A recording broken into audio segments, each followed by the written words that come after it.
Welcome to Revelation Unraveled. On this program, I want to talk about where the Antichrist comes from, because I believe the Bible states very clearly that he will come from the city of Istanbul, Turkey. As you know, the Bible predicted very clearly that Jesus Christ would be born in the city of Bethlehem. So we should not be surprised that the Bible also reveals where the Antichrist will come from. Most Bible scholars agree that in chapter number 7, the great Old Testament prophet Daniel reveals that the Antichrist will come from the revived Roman Empire.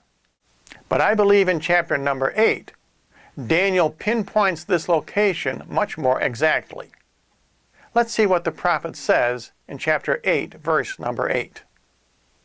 And Daniel writes, "And the he-goat became exceedingly great. And when he was grown, the great horn was broken. And there came up 4 horns in its place, toward the 4 winds of heaven." Now in the near-time fulfillment of this prophecy, the he-goat is Alexander the Great, and the 2 horns on the ram which he defeats are Medo-Persia. But in the end times, the he-goat symbolizes the Soviet Union, and the 2 horns on the ram which it defeats are England and America. The 4 horns toward the 4 winds of heaven, in Alexander's case, indicate the 4 generals who succeeded him. But in our own time, it refers to the city of Rome, and the 4 wind directions, north, east, south, and west, indicate that the entire world will be taken over by the one-world communist tyranny. In verse number 9, Daniel writes, "And out of one of them came forth a little horn, which waxed exceedingly great toward the south, and toward the east, and toward the glorious land." Now this glorious land refers to Jerusalem, and the little horn, in the near-time prophetic fulfillment of Daniel, refers to Antiochus Epiphanes. But in the end times, this little horn refers to the Antichrist. Of course, the headquarters of the revived Roman Empire will be Rome. And in Revelation, St. John writes that they give their kingdom to the beast.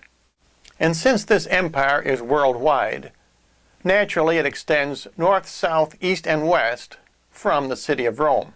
Of course, this means the Antichrist could come from the entire world.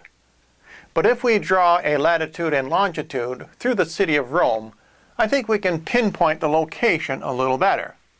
There's the latitude. Rome is just south of the 42nd parallel, and the longitude is, of course, north and south.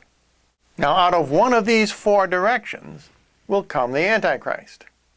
And Daniel pinpoints the location even further in the next verse, because the little horn waxes exceedingly great towards the south, towards the east, and towards Jerusalem. Since Daniel writes that the Antichrist will come from one of the 4 directions from Rome, and since Jerusalem is located east of Rome, I think it's pretty safe to assume that the Antichrist will come from this parallel which is east of the city of Rome.